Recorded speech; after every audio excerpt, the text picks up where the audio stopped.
Thank you, Raj. Appreciate that.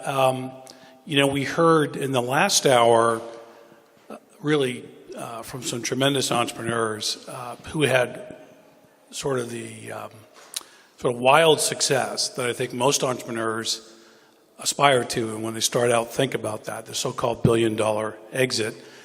And I think we have on today's panel 3 companies that whose aspirations are probably the same. But I would say that a lot of very successful entrepreneurs start companies that sell for less than $1 billion and have the same impact, I think, on society and on the ecosystem as others. So this is a slightly different view of the same story, maybe just a little earlier in the journey. As Raj said, I am Ed Mello with Cypress Growth Capital. We are a Dallas-based investor in software and tech-enabled business services. When I meet people and tell them I'm with Cypress Growth Capital, they usually say, "Oh, you work for Vic Thopper's firm." And Vic is one of the presenters, one of the organizers of the concert of the program today, and I think this has been a really great turnout and a great program. So again, congratulations. So let's start. We have some really interesting companies here, and just for way of background, the Inc. magazine runs their list each year. There's 5,000 companies selected on the list. The list is primarily determined by revenue growth rate over the prior 3 years. So it's really looking for some sort of consistent top-line revenue growth. And the higher that growth rate over that 3-year period, the higher you are in the list. And those numbers are usually either audited financials or they're attested to by an attorney or a CPA or some other kind of validated number. So it's actually a really interesting list packed with really interesting companies. So as I said, all 3 of the panelists today are on the Inc. 2016 Inc. 500 list. Their 3-year growth rate together, averaged out, is about over 1,600%, which is phenomenal growth. Even from a small base, that's impressive growth. And I'll let each of those speak to how they achieved that. So really pleased to have such a really great group here today, so appreciate it. Jess, maybe you can start us off with just kind of a little overview for the audience about what the company does. Well, our company, CPSG Partners, we started in 2012, and we primarily were in the business of Workday implementation partners. So some of you may have heard of Workday. They're the ERP in the cloud, primarily based on the HR is the core, and but it's a complete ERP system for a service company. Everything starting from hiring employees to recruiting, learning, compensation, financials, analytics. So they do the whole full implementation, full software platform. So we were fortunate enough to be their partners, and the growth was tremendous because we were connected with a company that was growing fairly rapidly. Then there are several things we did to achieve that growth, as we will talk about it. And the conclusion was in December of 2015, we sold our company to Mercer. So. Read a little bit about your innovative company. Pardon me? A little bit about your innovative company. Yeah. So I'm from Canada originally, and it was 2009, and we were seeing the ramp up of the Affordable Care Act in the healthcare system. And as a show of hands, how many of you are confused by the American healthcare system? Right. Now that includes people who've lived their entire lives here based on some of the people that I saw in the room, let alone those of us that moved here from somewhere else. So we saw the confusion that was coming with the Affordable Health Care Act, and also the rising out-of-pocket costs. Like, it's thousands of dollars a year that the average family will spend in out-of-pocket costs already after already paying for health insurance. And so we saw a need there, and it reminded me of some things in the way that the Canadian healthcare system had to respond to some of their budget challenges 25 years ago. So in 2009, I started a company, and what we did was we went out and found great tools that would help people either take some of the headache out of healthcare and make it a little bit easier to use, or help save some money. Our service is not insurance, but we pair alongside an employee benefit program very, very well. So take a company like Masergy Communications. They've got about 285 employees, and last year they were about 150 times that their employees contacted us either for a no-cost primary care visit over the phone, all the way to getting a prescription written for the small stuff like colds, flus, sinus infections, etc., or to get some guidance on some help with dealing with bills or helping them navigate and get the most use out of their health care, like where was the best place in town to get a surgery that happened to be in network. And so we're a support service on employee benefits. As far as the way that we set up our business, we're a monthly revenue model. They said service is the key, right? So we come in at about $10 per family per month for our service, and so we've got about 80,000 households around the country that we serve. Great, thank you. Bill, you want to tell us about Coupon Media? Sure. So Coupon Media is a mobile tech firm here in Dallas, and we enable retailers to create mobile offers, to distribute them through their app and mobile web properties, to be able to analyze that process, as well as a lot of security tools. We've got about 43,000 retail stores using our technology now as a SaaS basis. People like Victoria's Secrets and 7-Eleven and Dollar General and Speedway and retailers like that.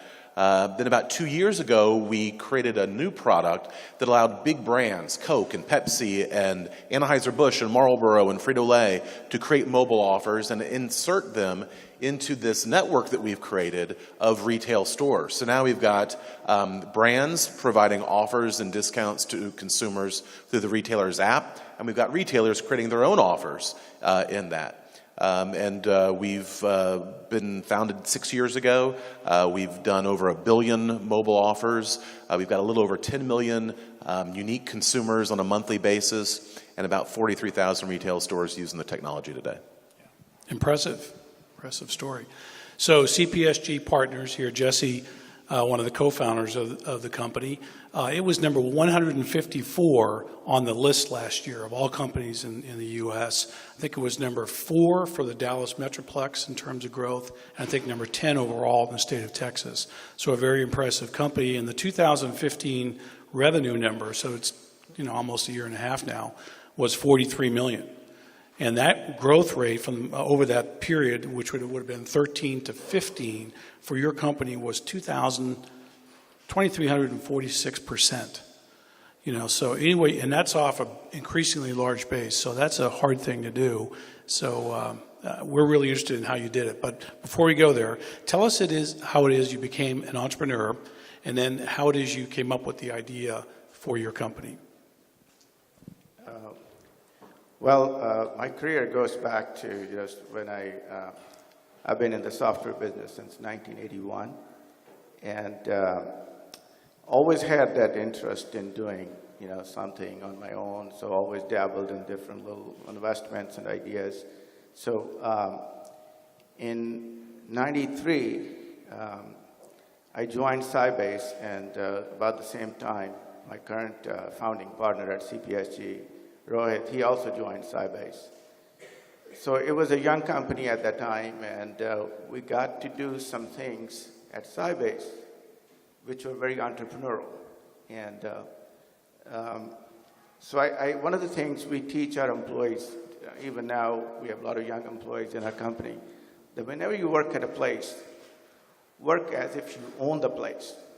Because someday when you own one, it won't be such a surprise. You will be always experienced. And it works. And Sybase, Rohit and I always worked. He was running the pre-sales group. I was running the consulting group. And I had training was part of my responsibility. And we grew our business as if it was our own little company. And we grew the consulting business there faster. Our sales were faster than other business units. So those ideas in '97, when we started our company, our concept was that we will be the experts in all database interfaces, whether you're using Oracle, Informix, Sybase, we will help companies integrate the different applications. So one of the concepts that we had practiced at Sybase was using subcontractors. You know, the H1 people were coming at that time, so there was a shortage of software people at that time, and that subcontracting concept launched our first company.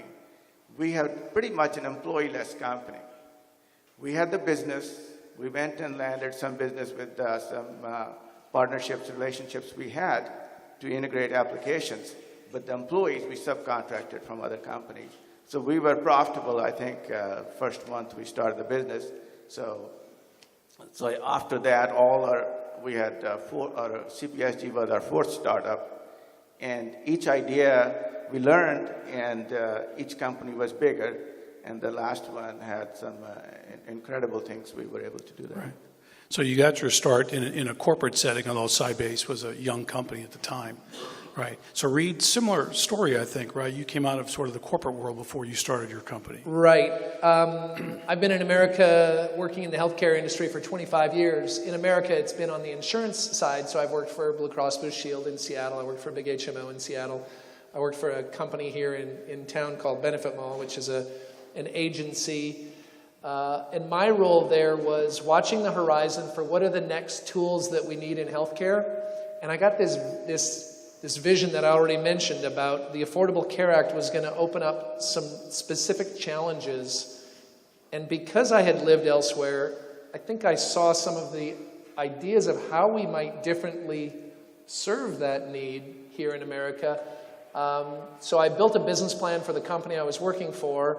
I took it to them once and they said, no, we don't want to do that. I took it to them a second time and they said, no, we don't want to do that. And I was getting prepared to take it to them a third time. I was running it by my wife because she's brilliant. And she said, on a Friday night, she said, why don't you do it? You've been kind of pining to start a company at some point in time. You always knew you'd do something. Why don't you do that? And I said, I couldn't do that on my own. I really need to tap the company's customer base, the company that I was working for. And she said, Reed, you know some people. And I go, okay, it's true. By the time Sunday came, I was writing my resignation letter and quit my job. And it sounded fantastic. It sounds great now. I didn't come out of the gates profitable in the first month. It was a business that was going to be competing right in the space that I was already working in. So I couldn't get started on it while working for the company. So my advice to other entrepreneurs is, if you can, get started on your project as far as you possibly can by the time you leave. So when you leave, it's profitable. We were 2.5 years before I took a salary. I thought for sure I was going to be making money in 8 months, and we stuck with it, and things worked out well, but it sounds better now than it did at the time, I can tell you that. And you took that leap of faith in 2009, is that right? Okay, great. So Bill, somewhat of a similar story. You didn't found the company, but you came out of corporate America and now lead a company and bring it to that next level. Tell us about that decision to leave your world and join the startup world. Yeah, my first entrepreneurial activity was actually with big corporate America. I was the chief marketing officer for Pizza Hut in the UK, moved back to Dallas, and was put in charge of concept development, of creating new businesses for the company. And realized that the chicken wings at Pizza Hut sucked, and so created a brand new brand called Wing Street, where we put in fryers and made proper good chicken wings. The first one was on Hillcrest Avenue across from SMU, and it did really well. Then we built 10 more, and they did well, and then we built 100 more, and they did well. And so we started refranchising that, and now it's about 4,000 locations and $1 billion brand. So that's the kind of the first entrepreneurial activity I had. But then I stuck with corporate America for a few more years. And then when Google bought Motorola, and I was the CMO there, and I was commuting from Dallas to Chicago, once that happened, I said, I'm not commuting every Monday morning anymore. Then I had an opportunity to do mobile tech startups here in Dallas. And the company I'm with now is Coupon Media, and our founder is a serial entrepreneur. He created his first company, sold it to Omnicom, created this company, and he said, I got this third idea Bill, you come run this company because I'm no good at running it. I'm just good at coming up with ideas. And I'm going to go work on my third idea. I said, love it. So I came in about 2.5 years ago, and that's when we started bringing the brands back in. So my experience is a bit different. I was an intrapreneur, right, which is an entrepreneur within a big corporation where they have lots of resources. My second time being an entrepreneur, it was a true entrepreneur with very few resources, then real small, and then growing it up from there. Yeah, so there's a theme there between, I think, Jesse and Bill, and it really carries over to Reed, where they were already inside large companies doing entrepreneurial type things that are very similar for people here that are thinking about making that jump. Let's talk about making that jump from whatever world of safety you're in to being an entrepreneur.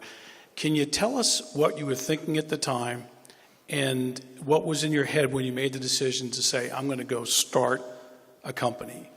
And I'd like to hear from all three of you, or I'm going to go make that leap into a small company from a big company. Because it's a pretty fearful thing, and there's probably a number of people here that are thinking about it or have already done it and are now looking for reinforcement of that decision. So,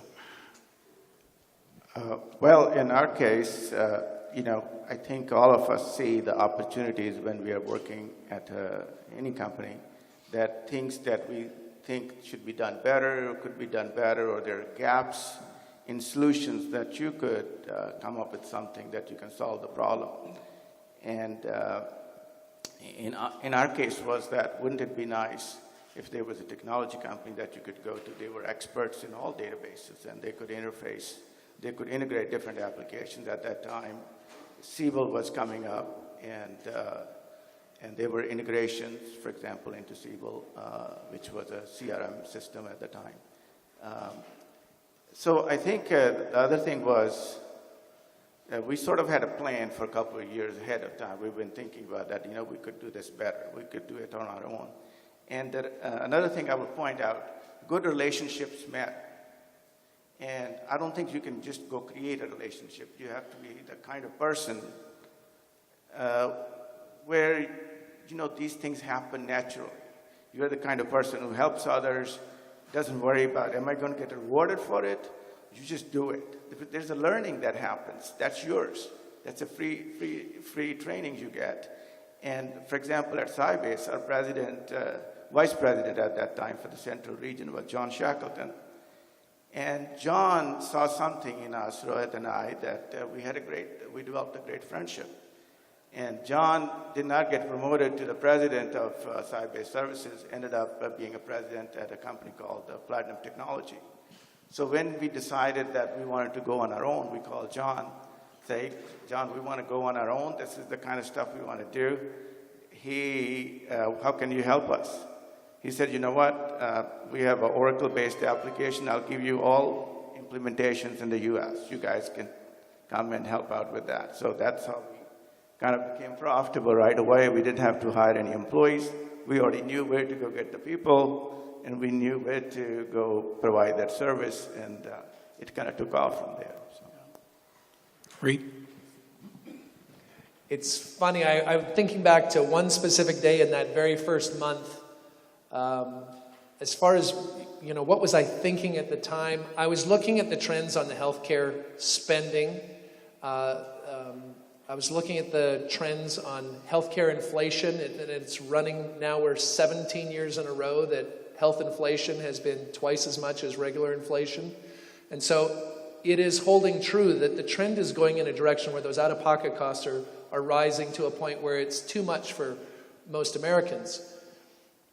I was a little early. Like, the fact that I was seeing that trend before others meant that when I started my company, the market wasn't exactly seeing everything I saw of the challenge with that, which was certainly one of the things that slowed us at the time.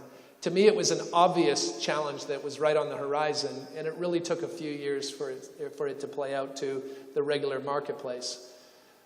But some of the questions I was being asked at that time by those few people that I looked to as advisors, they said, well, what if the Affordable Care Act passes? Because it hadn't passed yet, but it did in 6 months. And I said, well, if it passes, inflation on healthcare will continue, so we'll have a market to solve. Well, what if it doesn't pass? Well, inflation on healthcare will continue, so we'll have a market to serve. It'll just be a different flavor with or without the Affordable Health Care Act. So I think we were sensible in thinking about, is there really a need, and is there really going to be a future there? So I had the tremendous conviction that that was going to be a need to serve. And even though I knew that, I was very conscious of the fact that fear can hit you pretty bad when you jump off a cliff. And I can remember one specific day in that October when I couldn't breathe very well that day. And I'm like, oh my gosh, what's going on? And it was like I'd had the wind knocked out of me. And I could, although I was completely conscious of, wow, this is me being nervous over what I've actually done. I just quit my job and started a company, and nobody knows what we're doing. And I worked to get that back that day. It was the only day I ever had that kind of a stress, and just kept telling myself, this is going to work, this is going to work. Of course, a year later and 2 years later, we're still, we had some sales, but not a lot. It wasn't to the point that we'd expected. It was some conscious questions of, is it time to pivot? We pivoted, and 3 years later, we made, the year before last, we were the 117th fastest growing company on the list with 3,000% growth over those following 3 years. So the pivot was sensible. So stick with it. Yeah, some hairy moments, right? Yeah. Scary moments, too. So, Bill, you didn't start the company, but you left a big company, Motorola, Google Motorola, to join essentially probably $1 million size company at the time. Tell us about that decision process and that decision to jump into a startup.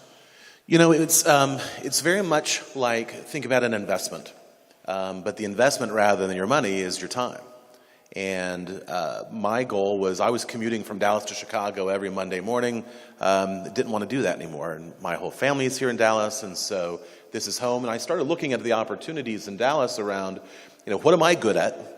And where can I find a great opportunity where I can add value that would be good for me as well as for the company, right? And you start kind of going through and meeting lots of folks. And Coupon Media was a prime example. They're mobile tech, and I've been in mobile technology for a while. And they had not started focusing on the big brands. And I started out at Procter & Gamble and Sara Lee and big brands. So my expertise on the brands and the mobile tech side looked like a great opportunity to help what was already developed and started. So it was really a process of going through, who are you and what are you good at and what is it that you want to do, and then going through and looking at the opportunities that are out there and trying to find that right match. And rather than I'm going to invest a whole bunch of dollars, I'm going to invest my life for the next few years. And I think that's even a higher risk profile rather than just writing a check. And so it was really just the same process you would use on evaluating a good investment, but to evaluate how you want to invest your time and effort. Yeah, interesting. We heard from Lance earlier, who said the importance of a mentor. And I think he mentioned a gentleman who was at IBM, head of sales or something, had done that. And it was a very important mentor that he could go to and speak to him in a way that he couldn't even with his own board. Wondering if, and maybe Reed, we'll start with you, is who do you turn to for advice? Who do you turn to for that sort of soul-bearing session when you might have some anxieties or you just have a big decision to make and you're really looking for some advice? Are there a couple of those people?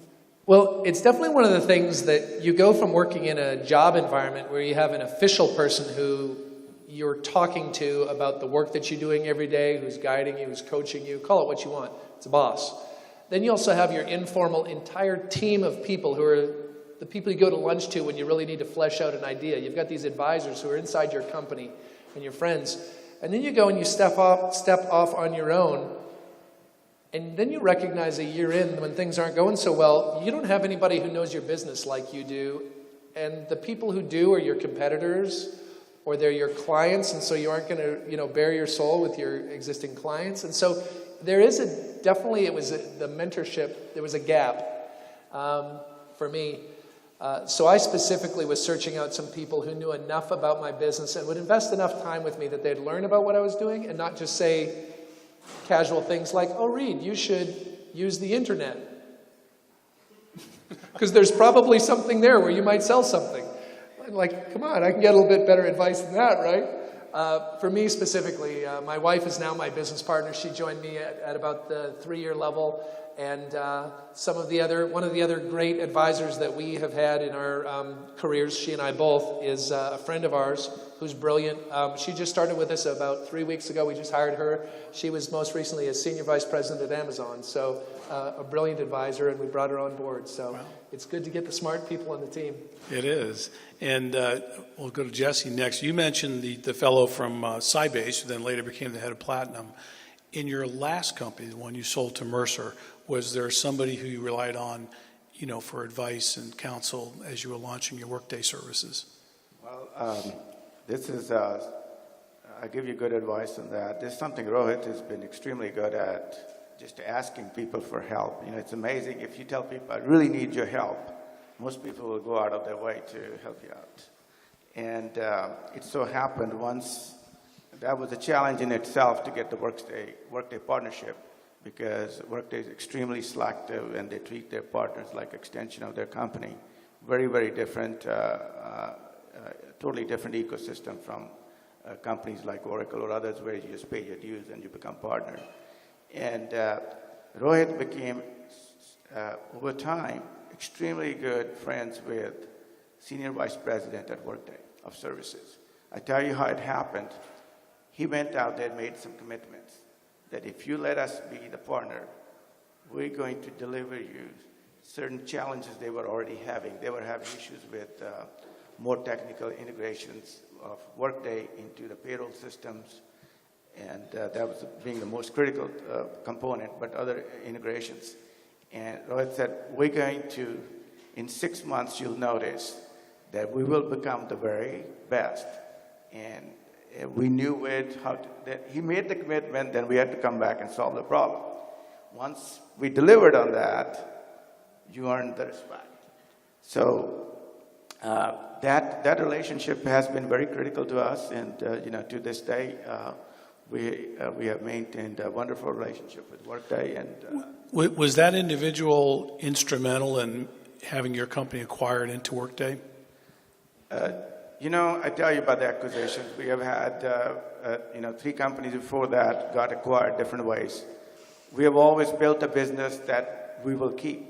We'll build for ourselves, but if you run a good, successful, profitable business, somebody's going to want it.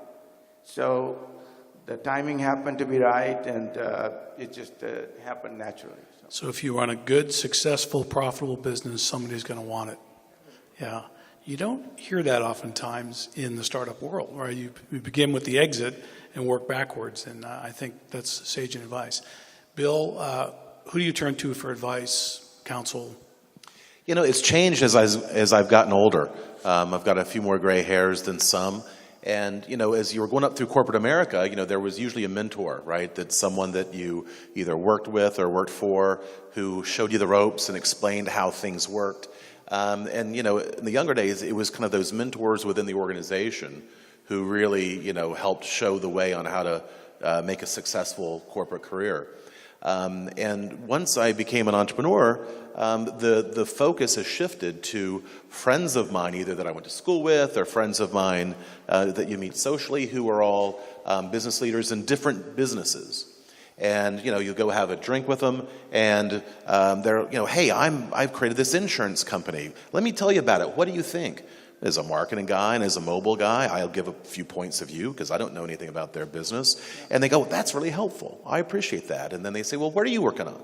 Oh, I've got this big issue with this big brand and I'm trying to, oh, well, you know what? I'm a finance guy. What you want to look at is blank, blank, blank. And so it became much more your friends who are in different industries but have different skill sets, right? Who you're always bouncing things off of, and bouncing things off over a beer or a cocktail is always more fun. And you get to learn about other businesses, so you get something out of that interaction, and you can help them with whatever they're working on. So these informal kind of friends who are in different businesses, just, shooting the bull with them and figuring out what they're working on and how you can provide value, and eventually they'll provide you an idea that you didn't know about that can help you. Yeah, great advice. Speaking of advice, you can take either side of the coin on this question. What is the single best piece of advice you got as you were starting your entrepreneurial journey, or the worst piece of advice that you got? Either one. And these aren't scripted, so this is the first time they're hearing the questions. So, Reed, you look like you've got something in your mind, but I'm not sure. No, this is me averting my eye because I'm not going to go first on this one. Weak. You know, there was a book that was alluded to earlier by Angela Duckworth called Grit. And it's a fantastic book. Psychologist, she's absolutely brilliant. And it to me, you know, after I read that book around the power of fortitude to keep on going, to really try. I mean, if you have to pivot, but to figure out a way to make something work. And even if it's not the most easy decision, you know, the people that, you know, and that's what I look for when we're hiring or looking to work with someone else. The piece of advice is people who are going to, if they get knocked down, they're going to stand right back up and push as hard as they can to get to whatever the solution is. And that passion to get something done is as valuable as a skill set, you know, in some other piece. Yeah, interesting. Jesse. Well, I was trying to think because I've gotten so much advice over the years. I'll just give you some examples. I think the success in my life, you know, this is one of the few times I'll leave Rohit out of it, has been that been series of great relationships. Whether I was in school, great relationships with my professors, friends, learning to work collaboratively and as a team is a lot more fun. And for example, Rohit, you know, my founding partner at CPSG and other companies, we are really like brothers. He's about 5 years younger than me. That was the relationship that developed at Sybase. We enjoyed sharing ideas, discussing things, and so that developed. But over time, I have a lifetime of relationships. Give you another example. My neighbor, he's retired as the CEO of Rosher Pierce Investment Bank. And he retired in 99, started Main Event. You guys might have gone to see Main Event. He's got another company now. And we go for a morning walk at 5:30 every day. And I get to spend a whole hour with him. I get to discuss anything that's on my mind. And he's about 10 years older than me. I get great advice. And I'm a little bit more tech savvy, so we talk about more technology. And, you know, we have learned so much from each other, but I've certainly learned a lot more. And on top of that, it's been a wonderful benefit. So I think that's probably is the best advice I can give people is that build some good, strong relationships. Then things will happen naturally. You take the risks you want and where you want to go from there. To give Reed 30 more seconds, the worst piece of advice I got was from my dad. I was, moving from, as a young, moving different job to different job, getting new skill sets. But Dad's like, what the hell are you doing? You should work for one company your whole career like I did, and then you'll get a pension. So, son, you ought to do that. That might have been the worst piece of advice I ever got. What's a pension? That's it. Exactly. Yeah. Okay, moment well, I of was truth. pausing because I'm like, there has to be something, a funny piece of horrible advice, because there was some pretty bad advice out there. Probably the one that I heard a lot was what I said before of like, hey, you should use the internet. Like about as weak as it got. One, there's really two things. One goes back to something you said, and it was early on in building our company, which we always built it to be bootstrapped, owned by us, grown by us. Build a profitable business for us. But somebody gave me the advice that said, regardless of whether you keep it yourself or not, build it in such a way that it would have transferable value if you sold it to somebody else. And it's not big things that you do, but some of the things you do in the early stages when you're putting in systems and processes, or the way that you're rolling on a new employee, you'll do it differently if you think at some point you're going to hand the reins to somebody else. Because if you don't do that at that point, it's terribly difficult and way less valuable of your company if ever somebody comes calling one day. So that was one piece of advice. And no, we have not sold our company yet, but it was a great piece of advice on how to build a smart company. And the other was, when you're building your company, culture eats strategy and process for breakfast. If you define what kind of culture of a company you want to have early, before you start hiring employee number 1, 2, 3, or 22, 23, or 203, it will drastically help you if you have a fast-growing company. If you have a company where you're hiring more people in 1 year than you have, then your new employees will define your culture if you didn't think about it. You can't leave your company's culture up to the last half the people who you hired. You have to define it first. And it will make a huge difference as you get that team up to speed and that flywheel starts performing for you. Wonderful. Great advice, really, from all three. Let's open it up to questions from anybody that wants to avail themselves of this opportunity. Who's got a question? This is a question for Bill. I know you mentioned that you're in mobile offers and in that industry. Do you see value for mom and pop shops to adopt mobile loyalty and offer programs? Did I see value in which part? In mom and pop shops investing in like loyalty and mobile redemption programs? Yeah, I do. I think that there's economies of scale.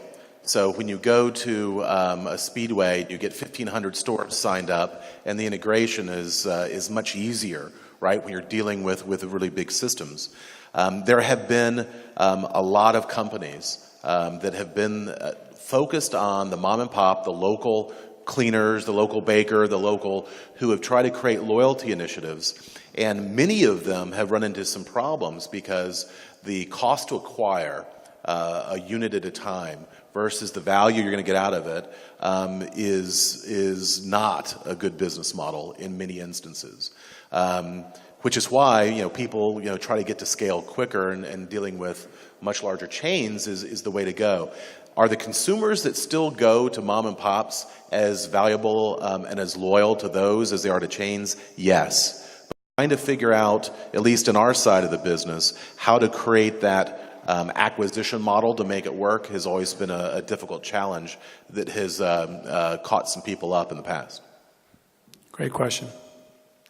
Yes, sir, right here. The question is for Jesse.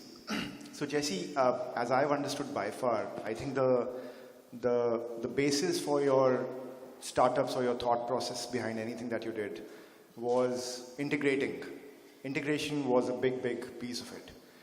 So when you chose Workday as one of your, partners that you wanted to work for, what made you choose Workday over several others in the industry at that point in time? Because SaaS really started popping up in the 2008, 9, 10 within the application space. So what was the reason for choosing Workday over, let's say, an Oracle HCM Cloud or SuccessFactors, for instance?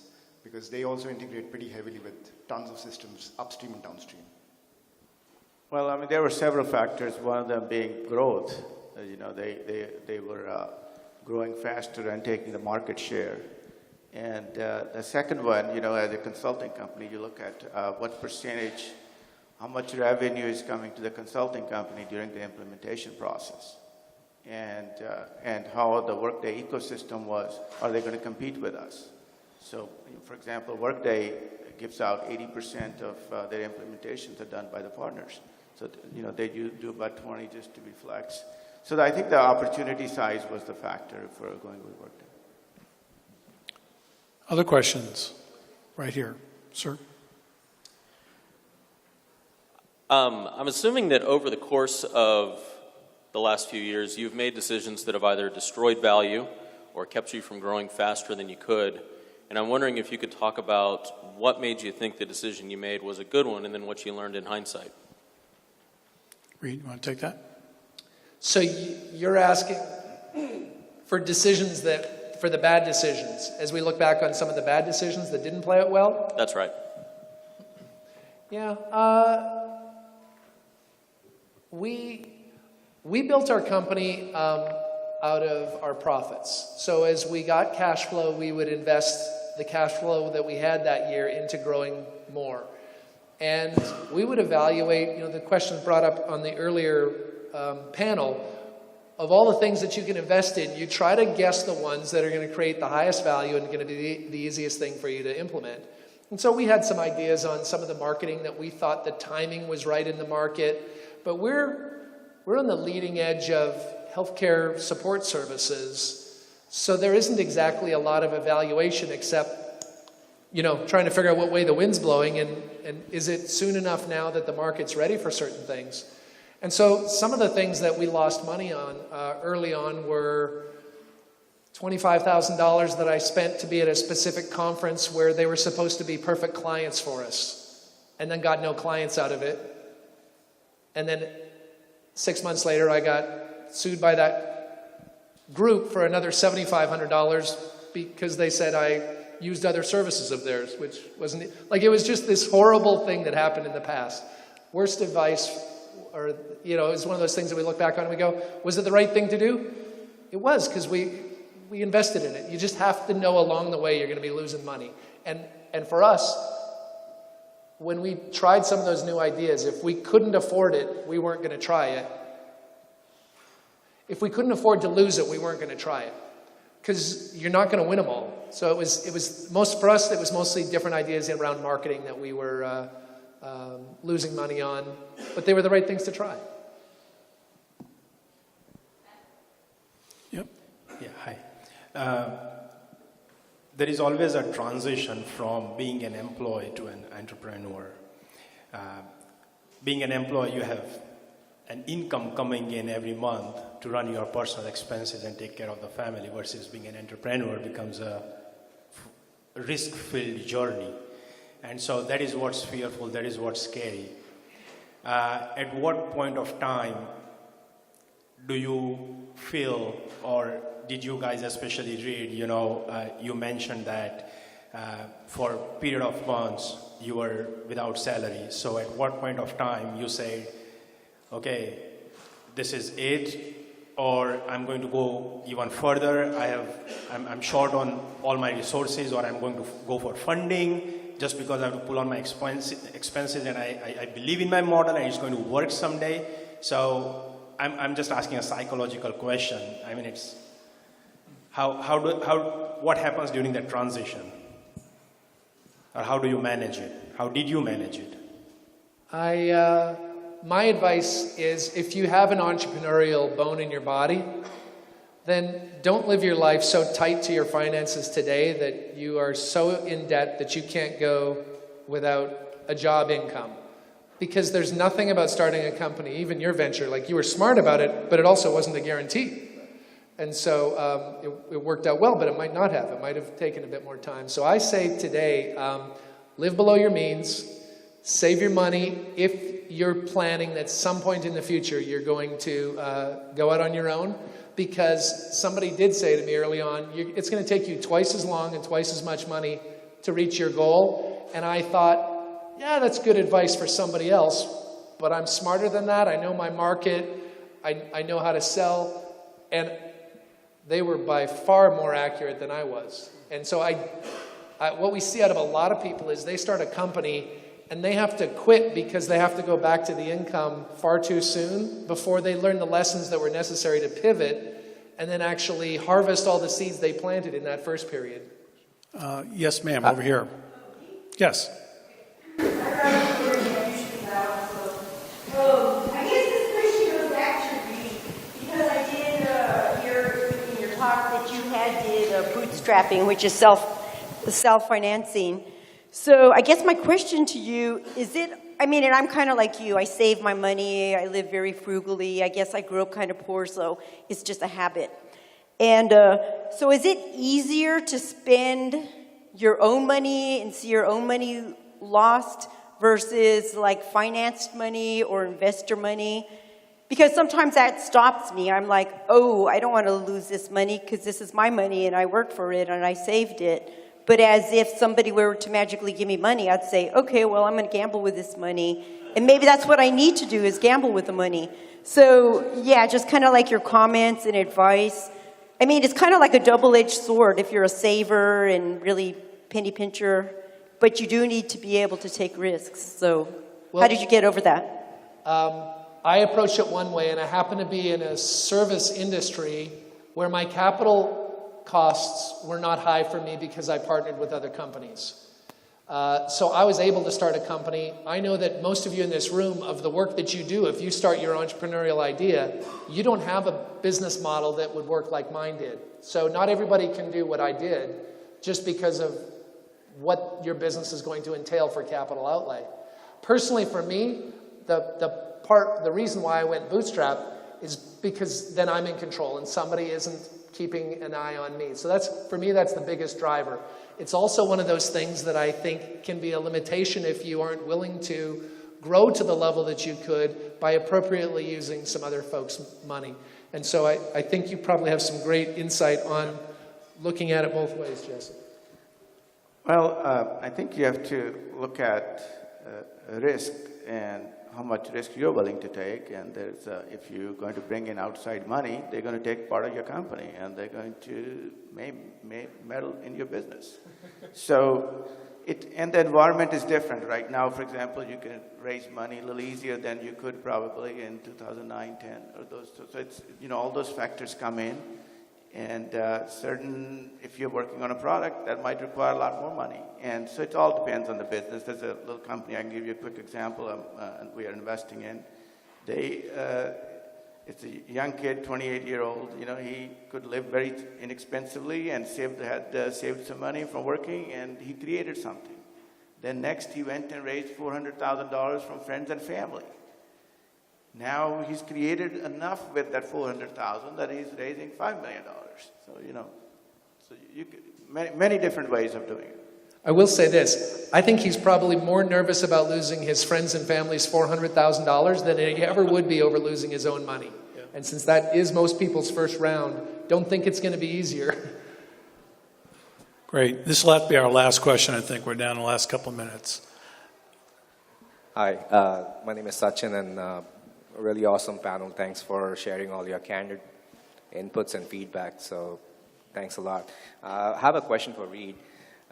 Somehow you're the most asked guy, but the question is, could you tell us a little about how your initial pitches to acquire new customers had been, like in your experience, since you were actually going out there and trying to sort of disrupt a field which you saw was lacking a lot of innovation and personalized services, if I may. So if you could just give us a couple of examples on some turndowns or some not so great conversations with potential customers who eventually might have come around, and some life lessons around it, Yeah. In the early days, I could go on for hours about healthcare and trends and all of the detail, and I would tell you that all of my conversations were correct. But I so bored everybody to death that they didn't want to work with me, and I lost them in all of the detail. And you have to figure out how do you convey enough of the confidence about what your problem is, but relatively quickly be able to describe it in a story format that makes sense to that person, and then paint a picture of how your life with your solution is going to be better for them without it. And that was probably the thing that, as I look today at the way that we work in our space, it's far more I'm coaching my sales team not to talk so much.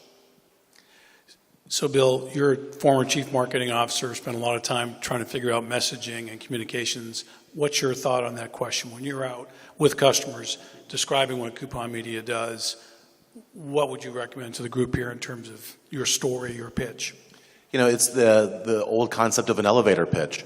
If you get on an elevator with someone and they ask you what you do, can you explain it by the time they get off on the next floor? At Coupon Media, we're a mobile tech firm. We help retailers create, distribute, and analyze mobile offers. We then brought in a bunch of brands. We're putting mobile offers into that ecosystem to help both retailers and brands. That's what we do.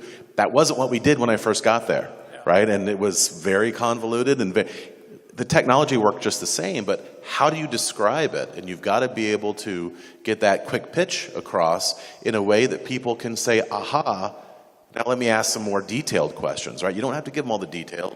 They want to know what they are. Great question. Well, listen, I know I learned a lot today from this group, and I think there were some real pearls of wisdom that they shared, whether it's the importance of relationships, the importance of grit and perseverance, just some of the difficult things you go through in starting a company, funding it, initial failure, then success. And I think it's a great place to learn as some other successful entrepreneurs. I want to thank each of you for participating and thank the audience for asking such great questions, paying attention. Thanks. Thank you.